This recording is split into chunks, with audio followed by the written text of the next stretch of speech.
ಹಿತಾ ತನ್ನಮ್ಮ ಕೊಟ್ಟಿದ್ದ ಗೌನ್ ಧರಿಸಿ diamond necklace ತೊಟ್ಟು ಅಮ್ಮ ಹೇಳಿದ್ದ ಸಮಯಕ್ಕೂ ಮುನ್ನವೇ ರೆಡಿಯಾಗಿದ್ದಳು. ತಾನು ಎಂದೂ ಇಷ್ಟು ಎಕ್ಸ್ಪೋಸ್ ಆಗೋ ಡ್ರೆಸ್ಗಳನ್ನು ತೊಟ್ಟಿಲ್ಲವಾದರೂ ಇಂದು ಹಿತಾಗೆ ಖುಷಿಯಾಗಿತ್ತು. ಅವಳಪ್ಪ ಅಮ್ಮ ಅವಳನ್ನು ತಮ್ಮೊಂದಿಗೆ ಸಮಯ ಕಳೆಯಲೆಂದು ಕರೆದುಕೊಂಡು ಹೋಗುತ್ತಿದ್ದರೆಂದು. ಹಾಗಾಗಿ ಹೆಚ್ಚೇ ಉತ್ಸುಕಳಾಗಿದ್ದಳು. ತನ್ನ ತಾಯಿ ಜೊತೆ ಪಾರ್ಟಿ ಹಾಲ್ ಕೂಡ ತಲುಪಿದ್ದರು. ಹಿತಾ ಚಿಕ್ಕ ವಯಸ್ಸಿನಲ್ಲಿದ್ದಾಗಿನಿಂದ ಪಾರ್ಟಿ ಮ್ಯಾನರ್ಸ್ ಮತ್ತು ಪ್ರೆಸ್ಟೀಜ್ ಅಂತೆಲ್ಲ ಕಾರಣ ಕೊಟ್ಟು ಯಾವಾಗಲೂ ಮನೆಯಲ್ಲೇ ತಾವಷ್ಟೇ ಹೋಗುತ್ತಿದ್ದರು. ಅಪ್ಪ ಅಮ್ಮ ಇಂದು ನನ್ನನ್ನು ಕರೆದುಕೊಂಡು ಹೋಗುವಷ್ಟು ಬದಲಾಗಿದ್ದಾರೆ ಎಂದುಕೊಂಡಿದ್ದಳು ಹಿತಾ. ಎಲ್ಲವೂ ಸಜ್ಜಾಗಿತ್ತು. ಹಿತಾ ಸೆಂಟರ್ ಆಫ್ ಅಟ್ರಾಕ್ಷನ್ ಎನ್ನುವುದು ಅಲ್ಲಿ ಅವಳು ತೊಟ್ಟಿದ್ದ ಗೌನ್ ಮತ್ತು ಜ್ಯುವೆಲರಿ ನೋಡಿಯೇ ಅವಳಿಗೆ ತಿಳಿದಿತ್ತು. ಪಾರ್ಟಿ ಕೂಡ ಶುರುವಾಗಿತ್ತು.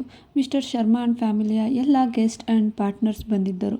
ಮೊದಲ ನೋಟಕ್ಕೆ ಇದು ಕೇವಲ ಯಾವುದೋ ಬಿಸ್ನೆಸ್ ಪಾರ್ಟಿ ಅಲ್ಲ, ಬದಲಿಗೆ ಫ್ಯಾಮಿಲಿ ಪಾರ್ಟಿ ಅನ್ನಿಸುವಂತಿತ್ತು. ಅಲ್ಲಿನ ವಾತಾವರಣ, ಎಲ್ಲರೂ ಫುಲ್ ಎಂಜಾಯ್ ಮಾಡುವ. ಹಿತಾಗೆ ಇದೆಲ್ಲ ಹೊಸದು. ಹಾಗಾಗಿ ಇರಿಸುಮುರುಸಿನಲ್ಲೇ ಪಾರ್ಟಿ ನೋಡುತ್ತಿದ್ದಳು. ಅವಳಿಗೆ ಅವಳು ತೊಟ್ಟಿದ್ದ ಗೌನ್ ತುಂಬ ಹಿಂಸೆ ಅನಿಸುತ್ತಿತ್ತು. ಯಾವಾಗಲೂ ಕುರ್ತಿ ಮತ್ತು ಜೀನ್ಸಲ್ಲೇ ಕಂಫರ್ಟಬಲ್ ಎನ್ನಿಸುತ್ತಿದ್ದ ಹಿತಾ ಇಂದು ತನ್ನ ಅಮ್ಮನ ಗಿಫ್ಟನ್ನು ಕಾರಣಕ್ಕಾಗಿ ತನಗಿಂತ ತೂಕವಿರುವ ಮತ್ತು ಆರ್ಮ್ಲೆಸ್ ಇರುವಂತಹ ಗೌನ್ ತೊಟ್ಟಿದ್ದಳು. ತನ್ನ ಅಮ್ಮನನ್ನೇ ಹಿಂದೆ ಹಿಂಬಾಲಿಸುತ್ತಿದ್ದಳು.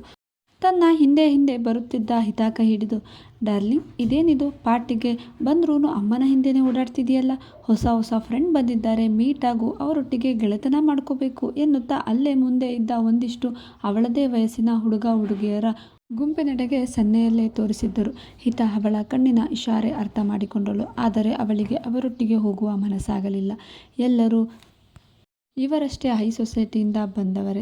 ಆದರೆ ಎಲ್ಲರ ಕೈಯಲ್ಲೂ ಒಂದೊಂದು ಡ್ರಿಂಕ್ ಗ್ಲಾಸ್ ಇದ್ದವು.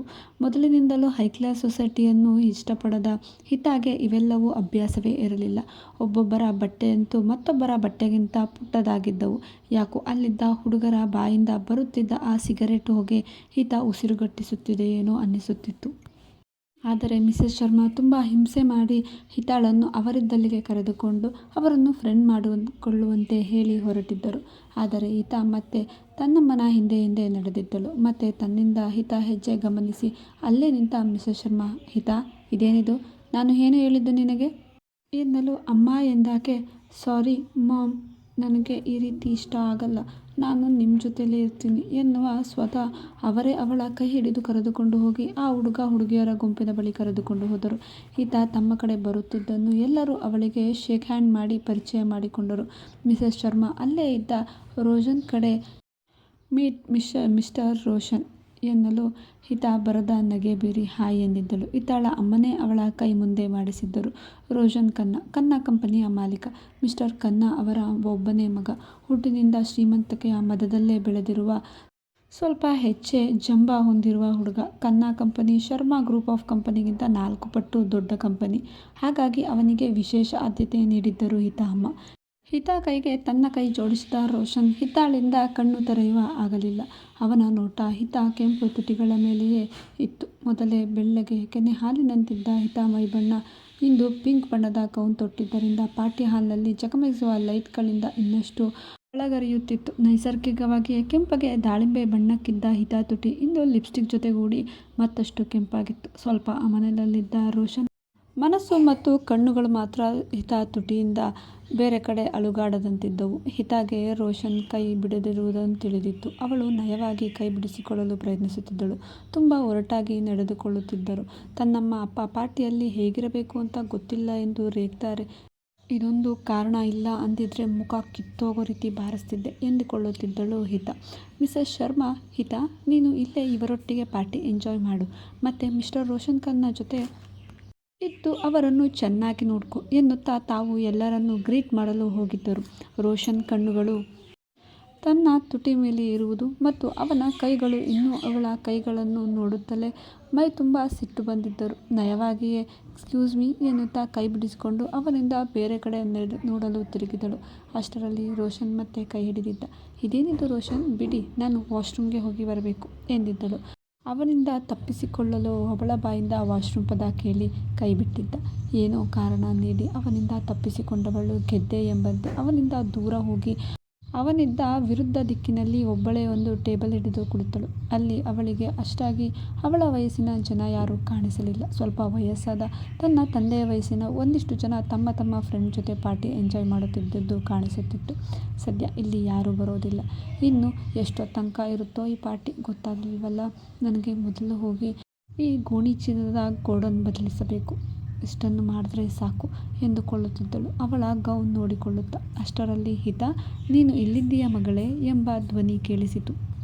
ಆ ಶಬ್ದವನ್ನೇ ಹಿಂದಟ್ಟಿ ಹಿಂದೆ ನೋಡಿದರೆ ಅವಳಪ್ಪ ತಲ್ಲಿ ನಿಂತಿದ್ದ. ಅಪ್ಪನ ಬಾಯಲ್ಲಿ ಮಗಳೇ ಎನ್ನುವ ಶಬ್ದ ಕೇಳಿ ಖುಷಿಯಂತೂ ಆಗಿತ್ತು. ಆದರೆ ಅವರ ಜೊತೆ ಬಂದಿದ್ದ ವ್ಯಕ್ತಿ ನೋಡಿ ಖುಷಿಯೆಲ್ಲ ಅಲ್ಲಿ ಕರಗಿತ್ತು. ಮಿಸ್ಟರ್ ಶರ್ಮಾ ತಮ್ಮ ಜೊತೆ ರೋಷನ್ ಖನ್ನಾನನ್ನು ಕರೆದುಕೊಂಡು ಬಂದಿದ್ದರು. ಹೋದ್ಯಾ ಪಿಶಾಚಿ ಎಂದರೆ ಅಲ್ಲೇ ಅವರಪ್ಪನ ಜೊತೆಯೇ ಬಂದು ನಿಂತಿದ್ದ. ಅವನದು ಅದೇ ಕೆಟ್ಟ ದೃಷ್ಟಿ. ಈ ಮುಂಡೆದು ಎಲ್ಲಿಗೋದ್ರೂ ಬಿಡಲ್ಲ ಅನ್ಸತ್ತೆ ಎಂದು ಅಪ್ಪನನ್ನೇ ನೋಡಿದಳು. ಈ ಅಪ್ಪ ಅಮ್ಮ ಇಲ್ಲ ಅಂದಿದ್ರೆ ನನ್ನದೇ ಭಾಷೆಯಲ್ಲಿ ಬುದ್ಧಿ ಕಲಿಸ್ತಿದ್ದೆ. ಆದರೆ ಏನು ಮಾಡೋದು, ಈ ಅಪ್ಪ ಅಮ್ಮ ತಮ್ಮ ರೆಪ್ಯುಟೇಷನ್ ಅಂತ ಎಂದುಕೊಳ್ಳುತ್ತಿದ್ದರೆ ಮಗಳೇ, ಮೀಟ್ ಮಿಸ್ಟರ್ ರೋಷನ್ ಖನ್ನಾ ಎನ್ನಲು, ಅಂಕಲ್ ನಮ್ಮಿಬ್ಬರ ಭೇಟಿ ಆಗಲೇ ಆಗಿದೆ ಅಂಕಲ್. ನಿಮಗೆ ಗೊತ್ತಾ, ನಿಮ್ಮ ಮಗಳು ಸೋ ಪ್ರೆಟಿ ಎಂದಿದ್ದ.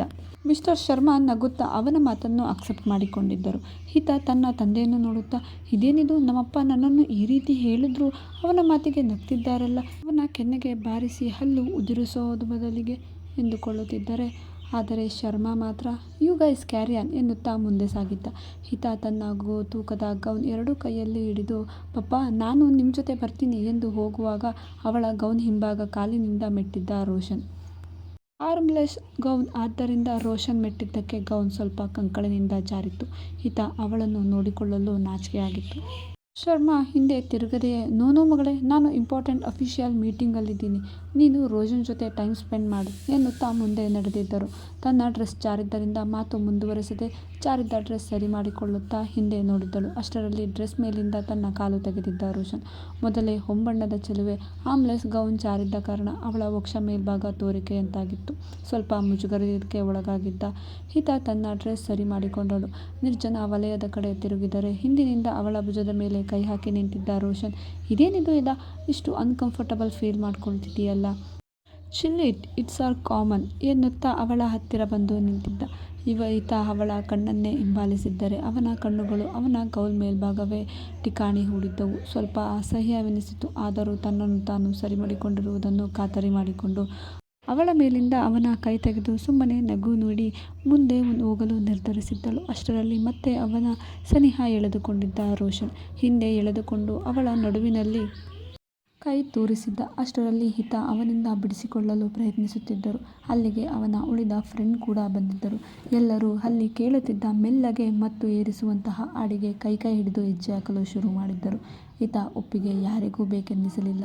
ಅವಳ ಅಪ್ಪ ಅಮ್ಮನೇ ಬೇಕೆನ್ನುವಂತೆ ತನ್ನ ಮಗಳನ್ನು ಅವರ ಕೈಗೆ ಒಪ್ಪಿಸಿದ್ದರು ಎನಿಸುತ್ತಿತ್ತು ವಾತಾವರಣ. ಹಿತ ರೋಷನ್ ಕೈಗನ್ನೇ ಗಮನಿಸುತ್ತಿದ್ದಳು. ಅವಳನ್ನು ಮುಟ್ಟುತ್ತಿರುವ ರೀತಿ, ಉದ್ದೇಶ ಯಾಕೋ ಸರಿಯಿಲ್ಲ ಅನಿಸುತ್ತಿತ್ತು. ಕಷ್ಟಪಟ್ಟು ಅವನಿಂದ ಬಿಡಿಸಿಕೊಂಡು ಅವರ ಗುಂಪಿಂದ ಆಚೆ ಬಂದಿದ್ದಳು. ಅಲ್ಲೇ ಇದ್ದ ಚೇರ್ ಹಿಡಿದಿದ್ದಳು. ಅವಳಿಗಂತೂ ಹೇಗಾದರೂ ಸರಿ, ನಾನು ಈ ಗುಂಪಿನಿಂದ, ಅದರಲ್ಲೂ ಆ ರೋಷನ್ನಿಂದ ದೂರ ಉಳಿಯಬೇಕು.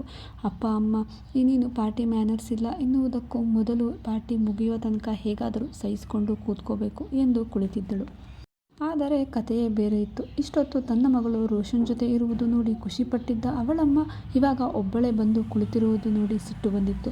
ನಗುತ್ತಲೇ ಹಿತ ಬಳಿ ಬಂದು, ಹಿತ ಡಾರ್ಲಿಂಗ್, ಏನಿದು, ನೀನು ಎಲ್ಲರೊಟ್ಟಿಗೆ ಎಂಜಾಯ್ ಮಾಡು ಪಾರ್ಟಿನ ಎಂದಿದ್ದಳು. ಇಲ್ಲ ಅಮ್ಮ, ನನಗೆ ಆಗಲ್ಲ, ನೀವು ಬೇಕಾದರೆ ಇನ್ನೂ ಸ್ವಲ್ಪ ಹೊತ್ತು ಇದ್ದು ಬನ್ನಿ, ನಾನು ಹೋಗ್ತೀನಿ ಎಂದಿದ್ದ ಹಿತ ಕೈ ಹಿಡಿದು ಸ್ವಲ್ಪ ಸಿಟ್ಟಾಗಿಯೇ ಸುತ್ತ ಎಲ್ಲರನ್ನೂ ನೋಡಿ ಮತ್ತೆ ಅವಳನ್ನು ನೋಡುತ್ತಾ, ಹಿತ, ನಮ್ಮ ರೆಪ್ಯುಟೇಷನ್ ನಿನ್ನ ಕೈಲಿದೆ, ಜಸ್ಟ್ ಮೂವ್ ಆನ್, ಎಲ್ಲರೆದುರು ನಮ್ಮ ಮರ್ಯಾದೆ ಕಳಿಬೇಡ ಎನ್ನುತ್ತಿದ್ದರೆ ಅಲ್ಲಿಗೆ ಬಂದಿದ್ದ ರೋಷನ್, ನೀವೇನು ಯೋಚನೆ ಮಾಡಬೇಡಿ ಆಂಟಿ, ನಾನು ಹಿತ ನೋಡ್ಕೋತೀನಿ ಎನ್ನುತ್ತಾ ಅವಳ ಕೈ ಹಿಡಿದರೆ ಬಿಡಿಸಿಕೊಳ್ಳಲು ಪ್ರಯತ್ನಿಸಿದ್ದ ಹಿತನ್ಯಗೆ ಅವಳಮ್ಮ ಹೋಗುವಂತೆ ಕಣ್ಣಲ್ಲೇ ವಾರ್ನಿಂಗ್ ಕೊಟ್ಟಿದ್ದಳು. ಹಿತ ಇವರು ನಮ್ಮ ಅಮ್ಮನ ಎನ್ನುವಂತೆ ಹಿಂದೆ ಹಿಂದೆ ನೋಡುತ್ತಾ ರೋಷನ್ ಎಳೆದುಕೊಂಡು ಹೋಗಿದ್ದ ಕಡೆ ಹೆಜ್ಜೆ ಹಾಕಿದ್ದಳು.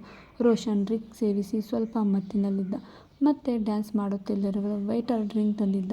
ರೋಷನ್ ಒಂದು ಕಪ್ ಹಿಡಿದು ಹಿತಾಗೆ ಕುಡಿಯುವಂತೆ ಒತ್ತಾಯಿಸಿದ್ದ.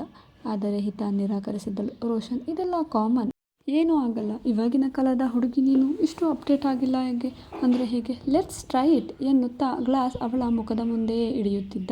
ಗ್ಲಾಸಿನಲ್ಲಿದ್ದ ಡ್ರಿಂಕ್ ಜಾರಿ ಹಿತ ಬಟ್ಟೆ ಮೇಲೆ ಬಿದ್ದಿತ್ತು. ಓ ಸಾರಿ ಎನ್ನುತ್ತಿದ್ದ ರೋಷನ್ ಚೆಲ್ಲಿದ್ದ ಡ್ರಿಂಕ್ ಕೈಯಲ್ಲೇ ಒರೆಸುತ್ತಿದ್ದ. ಹಿತ ಅಲ್ಲೇ ಅರ್ಥ ಮಾಡಿಕೊಂಡಿದ್ದಳು ರೋಷನ್ ಬೇಕಂತಲೇ ಡ್ರಿಂಕ್ ಅವಳ ಡ್ರೆಸ್ ಮೇಲೆ ಚೆಲ್ಲಿದ್ದ ಎಂದು.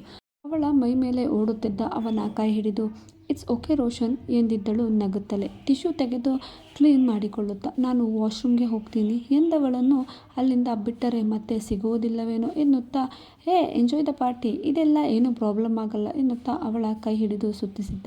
ಹಿತ ಇವನು ಮನುಷ್ಯನ ಅನ್ನಿಸಿತ್ತು. ಹೆಣ್ಮಕ್ಳನ್ನ ನೋಡೇ ಇಲ್ವೇನೋ ಕಚಡ ನನ್ನ ಮಗ ಎಂದುಕೊಳ್ಳುತ್ತಿದ್ದಳು ಮನಸ್ಸಿನಲ್ಲೇ. ಆದರೂ ಅವಳಿಗೆ ಅವನ ನಡವಳಿಕೆ ತುಂಬ ಅಸಹ್ಯವೆನಿಸುತ್ತಿತ್ತು.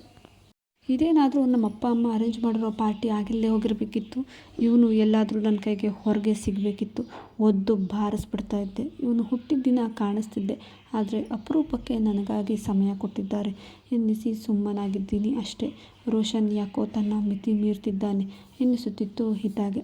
ಅವಳ ಕೈ ಹಿಡಿದು ಸುತ್ತಿ ಡ್ಯಾನ್ಸ್ ಮಾಡಿಸುತ್ತಿದ್ದ ರೋಹನ್ ಅವಳ ಕೈಗಳು, ಸೊಂಟ ಮತ್ತು ಚೆಸ್ಟ್ ಮತ್ತು ಕೆನ್ನೆ ಮುಟ್ಟುತ್ತಿದ್ದನು. ಅವನು ಬೇಕಂತಲೇ ಈ ರೀತಿ ವಿಕೃತವಾಗಿ ಮುಟ್ಟುತ್ತಿದ್ದಾನೆ ಎನಿಸುತ್ತಿತ್ತು.